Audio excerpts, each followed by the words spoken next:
به زیباترین بخش سفر رو شاید رسیدیم. یکی از بخش‌ها و اونم جاده تدارکاتی خیلی زیبا هست که از کنار رودخونه سزار میگذره.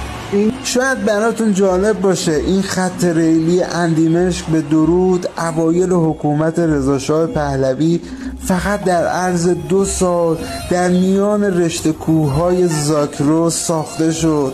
جالبه بدونید این خط ریلی نزدیک 200 کیلومتر هستش. از همه مهمتر تو دل این زاگرس زیبا نزدیک 50 کیلومتر تونل زده شد که در دنیا بی سابقه بود.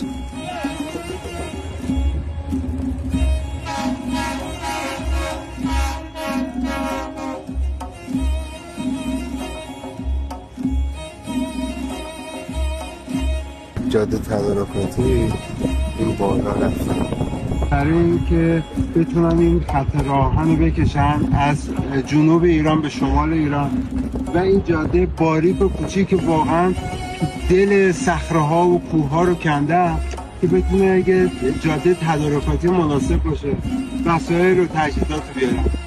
به ایرانی بودن خودت افتخار کن و اینو بفرست برای وطن دوستای عزیز کشورمون.